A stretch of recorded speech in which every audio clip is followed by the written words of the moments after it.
Monsieur Mohamed Arka, bonjour. Bonjour et bonjour chers auditeurs. Alors, sortir de la dépendance des hydrocarbures, assurer une transition énergétique au-delà du discours politique, des actions concrètes ou seulement des promesses. Monsieur Arkab. À l'occasion, je profite aujourd'hui parce que hier on avait une journée importante, journée des hydrocarbures. C'est une journée importante pour nous et pour tous les travailleurs et du secteur de l'énergie et son attraque d'une manière particulière.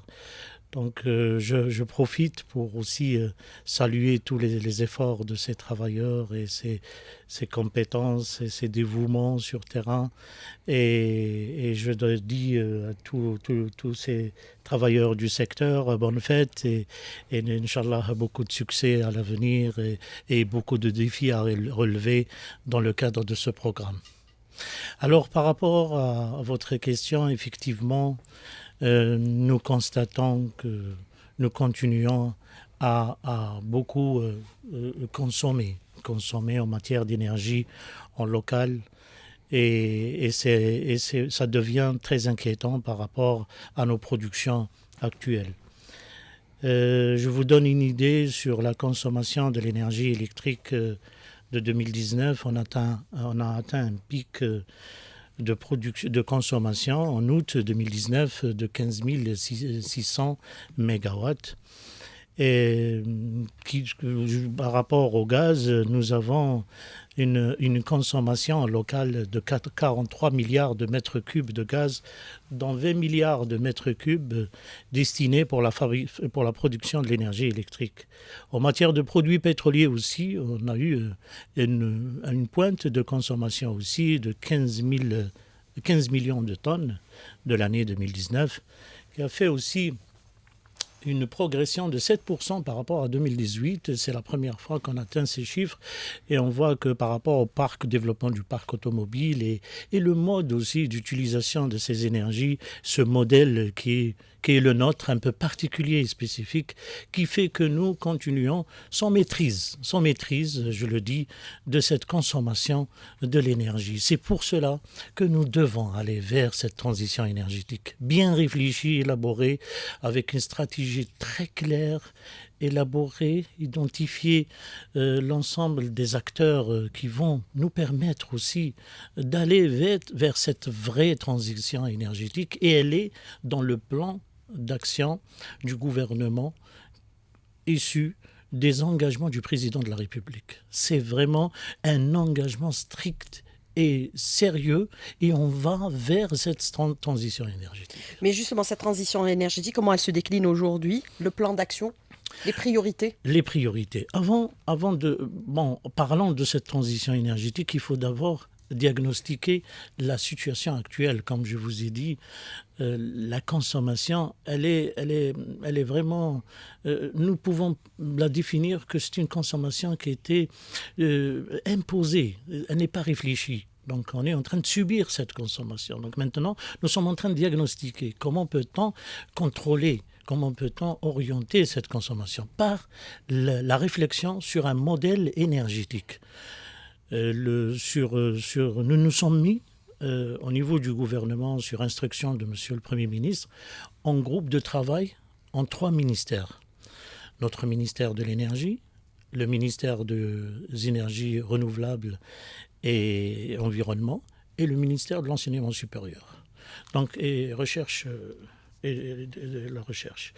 Donc, ces 3 ministères ils ont fait 2 rencontres jusqu'à maintenant, en tant que ministre, au niveau ministre, pour mettre en place une feuille de route, pour penser à cette transition énergétique, pour arriver à mettre en place une stratégie et un plan d'action derrière. Dans cette feuille de route, l'élément important, c'est de parler de ce diagnostic de l'état des lieux, actuellement, comment on est en train de consommer, et appeler à une consultation généralisée au niveau des experts algériens. Ici, en Algérie, ou basés à l'étranger, au niveau des associations, au niveau de ces clubs énergie qui sont en Algérie, du cluster. Donc tout le monde sera concerné avec nous à réfléchir à une transition énergétique que nous voulons mettre en place. Vous allez me dire comment vous allez s'y prendre. Bon, on a mis les jalons. On a mis les jalons dans notre plan. Et nous allons crescendo, nous allons doucement vers préparer une feuille. Nous avons fait un programme, mais ce programme, il est réaliste. Donc on l'a mis jusqu'à 2035. 15 000 mégawatts en énergie électrique, 1000 mégawatts qui seront réalisés par le ministère de l'Environnement et des énergies renouvelables, et 4 000 mégawatts dont le cahier de charge est fin prêt pour réaliser les 4 000 avec des grandes centrales, des méga centrales à l'horizon 2024. Mais avant de mettre ça sur pied, nous allons mettre un plan stratégique qui sera issu de ces discussions et consultations élargies, même à la population. Alors, transition énergétique, les plans d'investissement entre renouvelables, pétrochimie, nucléaire, le non conventionnel, quelles sont les options retenues aujourd'hui? Les options retenues, bien sûr, la transition énergétique, nous devons varier le bouquet énergétique. Actuellement, 98% de notre énergie électrique provient du gaz naturel. Nous avons 370 mégawatts en centrale hydraulique et on a 400 mégawatts en centrale photovoltaïque et 10 mégawatts éolien. Un champ éolien de 10 mégawatts. C'est pas suffisant. Nous sommes restés à consommer du gaz d'une manière très très volumineuse par rapport à ce qu'on peut espérer avoir comme gaz à préserver pour cette stratégie mise en œuvre avec un plan du gouvernement pour l'industrie de transformation. Donc nous, dans la stratégie actuellement, dans le plan que nous avons mis en œuvre, premièrement, nous devons renouveler les réserves hydrocarbures en allant vers l'extrême amont. Nous allons vers les deux extrêmes maintenant. L'extrême amont, nous devons renouveler nos réserves et nous allons augmenter nos capacités de production par la mise en production des découvertes déjà réalisées. Nous avons plus de 150 découvertes qui ne sont pas encore mises en exploitation parce que parmi ces découvertes, il y a des découvertes à faible économie. Avec l'ancienne loi sur les hydrocarbures, elle ne nous permettait pas d'aller vers ces exploitations. Maintenant, sur la traque seule, avec la nouvelle loi sur les hydrocarbures et le nouveau régime fiscal, on peut améliorer nos performances et aller chercher cette exploitation des 150 gisements déjà découverts et bien sûr chercher d'autres découvertes. Nous avons un domaine minier de 1 500 000 km². On est sur 38% seulement. Donc nous devons encore aller vers cet extrême amont. Nous allons pousser à fond cet extrême amont. Et puis, nous allons aussi vers l'extrême aval en cherchant cette industrialisation pétrochimique. Ça, c'est dans la stratégie, bien sûr, avec la transition énergétique qui va nous permettre de préserver à la fin de la période 240 milliards de mètres cubes de gaz, 50 milliards de dollars.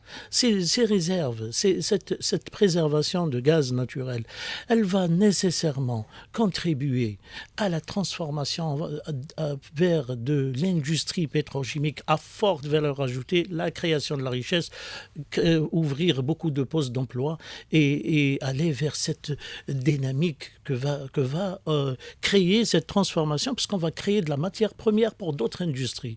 Donc tout ça, c'est dans la stratégie. Et aussi, on n'oublie pas que dans la transition énergétique, et aussi, on va voir naître beaucoup de sociétés dans le domaine. Mais justement, par rapport à ce que vous déclarez à l'instant, M. Mohamed Darkab, vous parlez de varier nécessairement le bouquet énergétique pour assurer notre sécurité énergétique et à la fois exporter le gaz de schiste retenu ou balayé.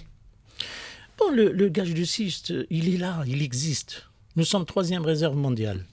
Mais ce que nous allons faire, comme il a si bien dit le président de la République, nous a donné des instructions fermes dans ce sens. C'est-à-dire, premièrement, évaluer le potentiel. C'est quoi ? On dit que nous sommes 3e, donc on veut aller évaluer ce potentiel, chercher les meilleurs gisements économiquement viables. Et tout ça, ça prend du temps. Nous allons encore former former nos ingénieurs, nos techniciens sur des technologies. Nous allons chercher les meilleures technologies. Et ça, on va faire tout ça en consultant les experts. Aller ou ne pas aller vers le gaz du schiste, c'est l'aboutissement de toutes ces opérations qu'on est en train de faire pour aller voir, consulter et chercher le meilleur modèle pour préserver et l'homme et l'environnement. Donc on ne va rien faire sans consulter, sans chercher cette certitude technologique pour ce gisement. Mais comme je vous ai dit, nous avons encore du domaine minier, nous avons encore du travail à faire. La nouvelle loi sur les hydrocarbures va nous permettre de chercher d'autres potentiels que nous n'avons pas atteints jusqu'à maintenant à travers Sonatrach seul ou avec du partenariat qui ont de la technologie et du financement pour réaliser ce programme. Mais justement, vous me tentez la perche pour vous poser la question du financement. Qui va financer aujourd'hui tous ces projets ambitieux? Est-ce qu'on peut considérer que l'Algérie, dans l'étape actuelle, dispose des financements nécessaires, sachant que nous sommes en situation quasiment de crise financière? Monsieur Arkab, qui va financer et comment vous allez le faire? Est-ce que vous avez trouvé les financements nécessaires pour tous ces projets? Je ne suis pas d'accord avec vous quand vous dites que nous sommes en situation quasiment de crise financière. Nous continuons à réaliser nos programmes de développement. Nous avons un budget qui nous permet encore cette année de réaliser pas mal de programmes d'investissement dans notre secteur et dans d'autres secteurs. Nous avons, par exemple, à Sonatrach, va investir plus de 8 milliards de dollars dans les nouvelles explorations et l'amont, l'aval, les projets de réhabilitation, les projets de reboosting, pour donner d'autres vies à d'autres puits. Donc nous avons une panoplie de projets et nous avons l'investissement qu'il faut. Nous avons l'investissement qu'il faut pour réaliser ce programme. Et les autres secteurs aussi, ils ont arrêté un programme, ils ont l'investissement nécessaire. Maintenant, il faut comme on est en train de faire avec sous instruction de Monsieur le Premier ministre, c'est les priorisations. Donc il faut prioriser parce que la population a besoin tout de suite d'un résultat concret. Comme vous l'avez vu, le président de la République, il insiste sur les endroits démunis, sur des endroits où l'énergie n'est pas encore arrivée.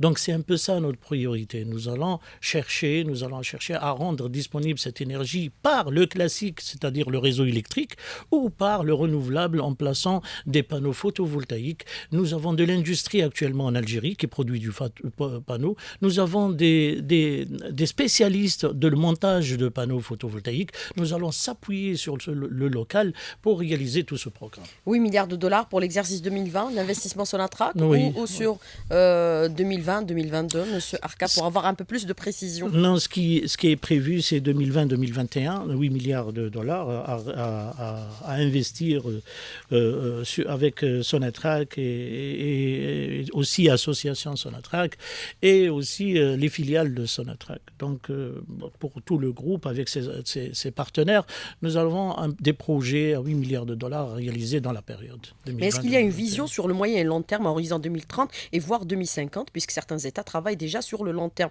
Vous avez parlé de feuille de route. Est-ce qu'on peut parler de feuille de route seulement ou d'une stratégie ou d'une vision qui doit être mise en place, puisque certains vous reprochent justement, certains experts et certains anciens cadres du secteur déplorent que depuis l'indépendance à ce jour, il n'y a jamais eu de vision ni stratégie dans le domaine des hydrocarbures. Monsieur Arkab, votre commentaire? Moi, je ne suis pas tout à fait d'accord avec vous. Ces anciens cadres qui étaient à Sonatrach, eux-mêmes, ils ont élaboré des visions et des stratégies. Et nous avons profité de ces visions et des stratégies jusqu'à maintenant. Et nous sommes très fiers d'avoir ces prédécesseurs qui ont beaucoup travaillé dans ce sens. Moi, je vous dis que nous avons une vision très claire par rapport et Sonatrach a mis en place un plan stratégique jusqu'à 2030 qui va permettre, comme je vous ai déjà dit, de renforcer l'existant et d'accélérer l'augmentation de la production. Donc nous avons, je vous donne quelques chiffres, Sonatrach uniquement en 2019 a fait 19 découvertes et par elle-même et par ses moyens propres. Et concernant la production qui est prévue Bon, le développement, il y a des gisements qui vont être développés en raison de 2023, 2024. Il y a la périphérie de Hassim Saoud, il y a Touet à l'ouest, il y a Bir Sba, phase 2, il y a Bir Nord, il y a Bir Rkaiz, il y a le développement des gisements gaziers de Tinhert, de sud-ouest de Gassitwil, Isaren, le sud-est d'Ilizi, TFT. Donc il y a beaucoup de projets qui sont prévus à réaliser à l'horizon 2030 et Sonatrach est en train de travailler. Aussi, vous allez me parler une vision aussi sur la transition énergétique. Nous n'avons pas de vision. Je vous dis qu'actuellement, nous sommes en train de travailler sur cette stratégie de mise en œuvre où tous les acteurs seront associés à élaborer avec nous cette vision. Donc nous allons vers du concret actuellement. Nous voulons réaliser ce programme et nous allons réaliser ce programme avec les Algériens dans l'industrialisation d'une partie, dans la réalisation par nos moyens nationaux et donc bien sûr on aura besoin à des partenaires techniquement solides et financièrement aussi. Alors, Monsieur Mohamed Darkab, nous allons revenir un peu sur la question relative, bien sûr, à l'exploitation du gaz et du pétrole. Nous avons vu aujourd'hui, vous avez donné quelques indicateurs, notre consommation interne est en hausse depuis quelques années déjà. Est-ce qu'on peut considérer que ça pourrait constituer une menace sur nos exportations à moyen terme, Monsieur Darkab, notamment pour le gaz? Oui, si on reste comme ça dans cette situation. On va tout consommer, ne pas pouvoir exporter. Si on ne fait pas de stratégie, on ne fait rien, on se contente de ce qui se passe et on continue à faire un scénario actuel, laisser faire jusqu'à 2027 où on n'aura plus de gaz. À partir de 2027, on commence à avoir le problème et 2030-32, on n'aura plus à exporter notre gaz. Ça, c'est pas possible. On va pas laisser la situation ainsi. Ça, on le connaît. On a une visibilité. Donc, c'est pour cette raison, il y a la nouvelle loi sur les hydrocarbures qui va permettre à Sonatrach d'accélérer ces découvertes et aussi exploiter ce qu'ils ont découvert, même avec les gisements et les exploitations à faible économie. Maintenant, avec ce nouveau régime fiscal, il permet à Sonatrach d'aller vers ces gisements et les explorer seul ou avec des partenaires. Donc aussi, dans la transition énergétique, comme je vous ai dit, l'objectif, c'est de préserver ces quantités de production de pétrole et de gaz qui vont permettre d'aller vers cette industrialisation à forte valeur ajoutée aussi de pétrochimie. Les projets concrets, nous avons un projet déjà à Arzeu qui est en cours maintenant d'études pour le polypropylène. Nous avons un projet avec les Turcs en Turquie qu'ils vont utiliser notre propane pour la transformation dans ces usines où Sonatrach à 49%, à 33%, 33,4% pour atteindre un objectif d'utilisation de notre propane et de chercher un marché pour notre propane. Ça, c'est important aussi. Et bien sûr, à travers la stratégie mise en œuvre par Sonatrach, les trois essentiels axes seront assurés. Le premier, c'est c'est le maintien de la production et l'augmentation, notamment à travers l'accélération de la réalisation des projets de développement, des découvertes réalisées par la Sonatrach, le renouvellement des réserves des hydrocarbures déjà consommés à travers la mobilisation de toutes les ressources hydrocarbures, soit en effort propre ou à travers le partenariat, comme je vous ai expliqué, l'ambition d'atteindre l'excellence aussi en matière opérationnelle, parce que nous produisons avec une forme qui aussi chercher ce processus opérationnel dans le but de maîtriser les délais et les coûts surtout. Et aussi le développement de l'industrie de transformation pétrochimique pour mieux valoriser nos ressources naturelles et la participation dans l'effort national de la transition énergétique. Donc ça, c'est le côté Sonatrach qui est en train de mettre en œuvre tout ça et nous avons déjà commencé à mettre en élaboration cet objectif dans l'extrême amont et nous sommes en train de voir avec Sonatrach l'exploration de 100 gisements actuellement possibles rapidement pour pouvoir aller vers l'augmentation de nos réserves en matière d'hydrocarbures. Mais justement, par rapport à, bien sûr, à nos réserves d'hydrocarbures, est-ce qu'on en a suffisamment? Puisque certains experts disent que selon certaines statistiques, depuis 2008, la production de pétrole est en déclin en Algérie. Elle a été accentuée en 2017 où l'Algérie n'a même pas pu honorer la totalité de son quota de production fixé par l'OPEP. Monsieur Je ne suis pas tout à fait d'accord avec vous. Donc, l'Algérie a toujours satisfait la demande de ses clients et des engagements en matière de production de gaz et de pétrole. Nous avons toujours été au rendez-vous par rapport à nos productions et ce qui est nécessaire maintenant. Nous produisons tout notre quota. Nous produisons tout notre quota et il n'y a pas de... C'est 1,56 million barils, donc on les fait, on les produit à des moyennes de 1,48 million, 1,50 million, 1,52 million par jour, mais nous atteignons toujours notre quota et il n'y a pas de souci dans ce sens. Mais le souci, c'est dans l'avenir. C'est dans l'avenir. Nous devons encore chercher ces gisements pour pouvoir augmenter nos réserves et chercher ce maintien de notre offre à des niveaux même supérieurs. Pourquoi ? Mais est-ce qu'on a, c'est-à-dire une précision sur toutes nos réserves existantes actuellement? Parce qu'à un moment donné, l'ambition était de demander d'aller vers la production et la mise sur le marché mondial de l'équivalent de 2 millions de barils jour. Est-ce qu'on pourrait le faire ou pas du tout? On est dans la capacité de le faire. Avec Monsieur Arcab. l'objectif, bien sûr, avec l'objectif qu'on est en train de tracer dans l'exploration de tous nos réserves. Donc, par exemple,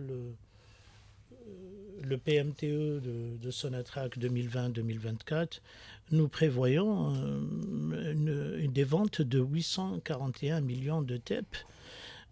À l'horizon 2024, 58% seront destinés à l'exportation. Donc nous allons continuer, comme je vous ai dit, dans le plan stratégique de Sonatrach, c'est de renforcer l'exploration des gisements déjà découverts. Donc ça va être très très vite, dans le très court terme.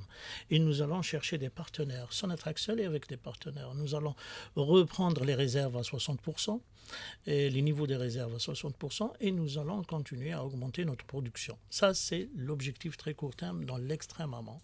L'extrême aval, dans la même stratégie, c'est de développer cette valeur ajoutée à travers des usines pétrochimiques, de l'industrie pétrochimique, qui va permettre à Sonatrach de créer de la valeur ajoutée par rapport à son produit et de vendre, ne plus se contenter de vendre du brut uniquement, mais des matières premières à travers nos hydrocarbures, et aussi créer de la richesse ici en interne par l'emploi et aussi l'industrie pétrochimique en produisant ces matières premières. Alors, rapidement, la nouvelle loi et le partenariat étranger, c'est important aujourd'hui, la nouvelle loi sur les hydrocarbures, Oui, bien sûr. c'est très important. Ça va permettre plus d'attractivité du marché algérien par rapport à le passé. Exact, plus d'attractivité avec ce nouveau régime fiscal.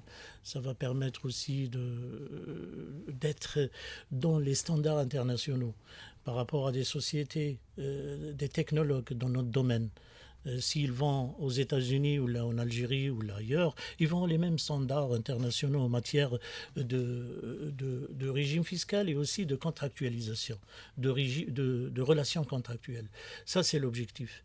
Donc maintenant, avec l'Algérie qui ont vraiment la nouvelle Algérie, qui est en train de se dessiner sur terrain, les partenaires étrangers reprennent confiance à Sonatrach et ils sont en train nous avons plusieurs sociétés qui sont en discussion actuellement avec Sonatrach sur plusieurs formes contractuelles prévues par la nouvelle loi sur les hydrocarbures. Nous allons avoir à partir du deuxième semestre 2020 des concrétisations concrètes. Nous allons lancer des appels d'offres, nous allons terminer avec les textes d'application et nous allons lancer des opérations d'appels d'offres dans le domaine identifié. Donc moi je pense qu'actuellement nous sommes dans cette phase de préparation et nous avons de l'engouement par rapport à ce qu'on est en train de proposer. Est-ce qu'on peut considérer que pour l'exercice 2020, les recettes d'hydrocarbures seront supérieures par rapport à ce qui a été enregistré en 2019, puisque nous avons quand même perdu sur le marché des montants assez importants. Nous avons clôturé l'année avec l'équivalent de 33 milliards de dollars de recettes d'hydrocarbures. Effectivement, nous avons eu une année un peu difficile dans la clôture de 2019 et était marquée par une récession économique et un repli des prix du pétrole. par rapport à 2018. L'année 2019, c'était une année un peu exceptionnelle. Mais l'instabilité au niveau de Sonatrach et l'instabilité juridique, est-ce qu'elle ne fait pas aussi quelque part fuir les partenaires éventuels Je ne vois pas une instabilité à Sonatrach.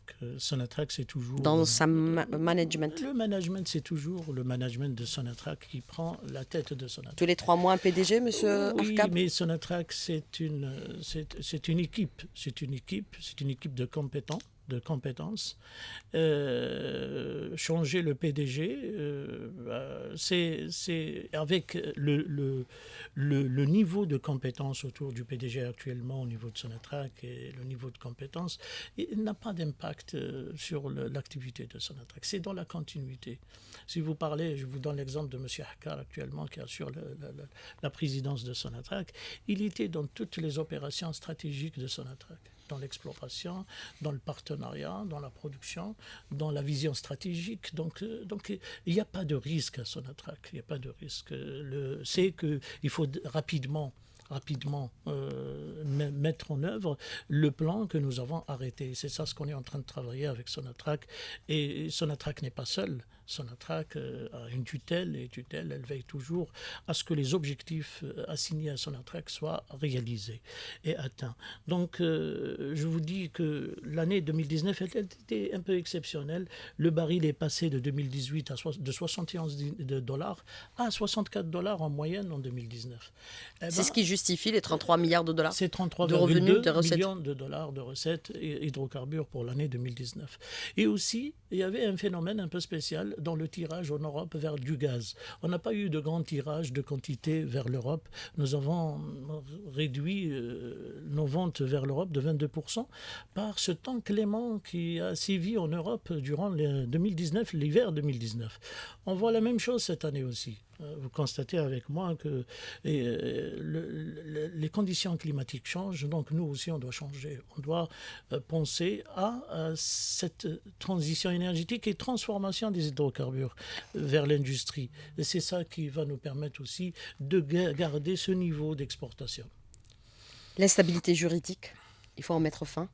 On a mis fin. L'instabilité juridique. Vous savez, maintenant, avec la loi sur les hydrocarbures, comme je vous ai dit, nous sommes dans les standards internationaux. Donc, il n'y a pas de... Nous avons une loi sur les hydrocarbures dont le régime fiscal est stable. Et ça a eu beaucoup de bonnes... un bon retour de la part à niveau international. Donc, c'est pour cela que je peux vous dire maintenant que l'Algérie, la nouvelle Algérie est en train de se construire et Inch'Allah nous allons avoir beaucoup de ressources et de recettes dans ce sens. Question d'auditeur, monsieur Mohamed Arkab, il vous dit aujourd'hui, est-ce que dans le cadre de cette transition énergétique, vous allez reprendre le projet qui avait été initié par le passé, à savoir avec le partenaire allemand Desertec, qui aurait fait l'objet de lobbies internationaux pour le bloquer? Bloqué par la France, il le dit clairement. Oui, bon, Desertec 2008 et l'Algérie 2008 et l'Algérie 2020, c'est différent. Et les Desertec aussi, l'initiative Desertec 2020, elle est différente. Donc nous avons renoué le contact avec nos partenaires allemands.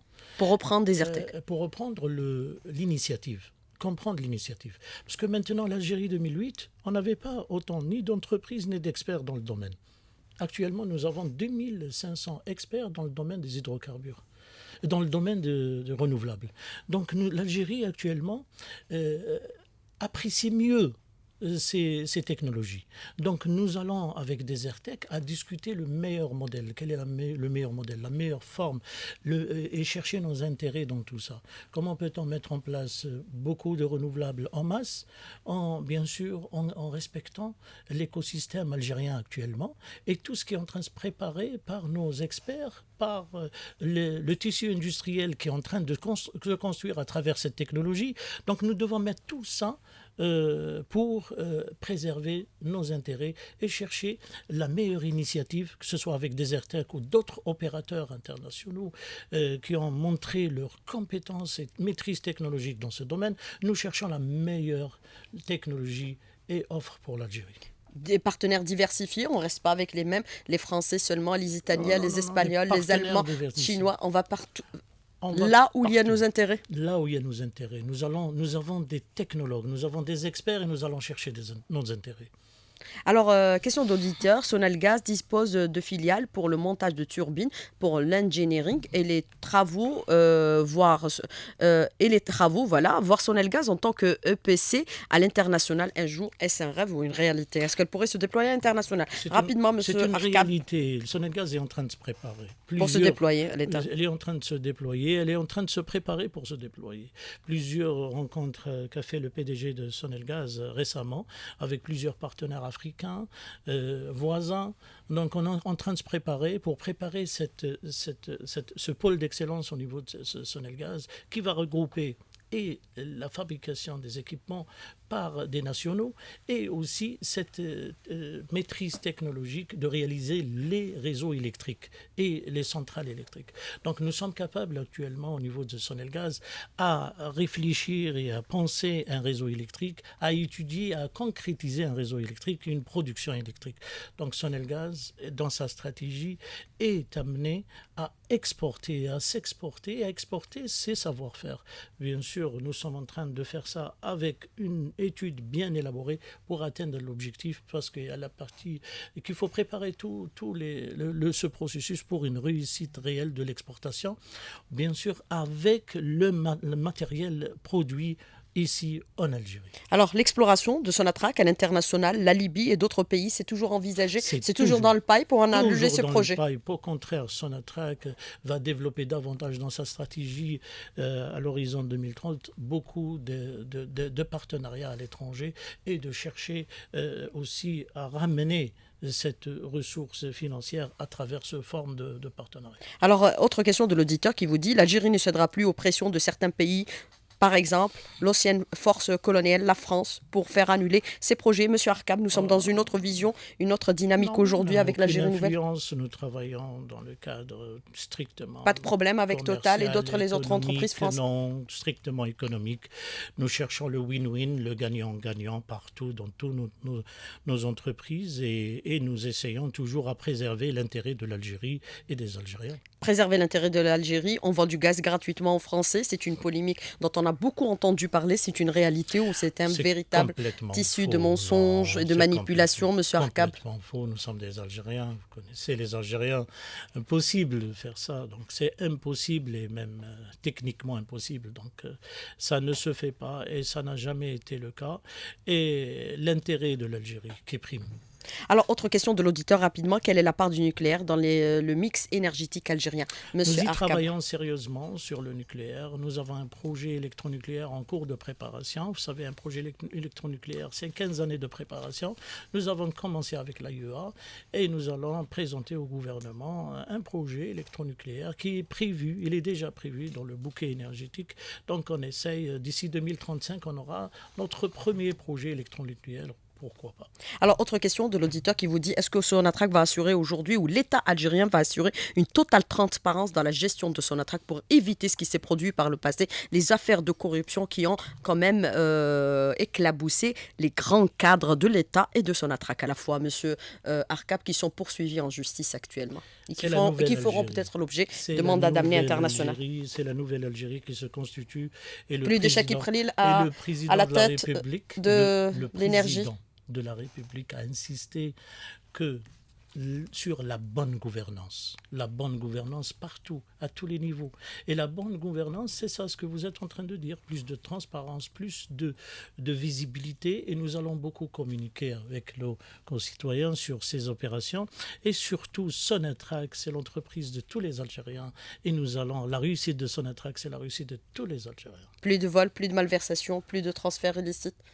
Bien sûr. Et des pratiques. Je vous dis de la bonne gouvernance, la nouvelle Algérie, vous allez voir, c'est ça cette tendance, et nous allons réussir avec notre président de la République à mettre en place cette nouvelle Algérie. Monsieur Mohamed Arkab, merci d'avoir répondu à nos questions et d'avoir été en direct avec nous ce matin dans le studio. Merci beaucoup. Merci. À bientôt, bon courage. Merci beaucoup, merci, au revoir.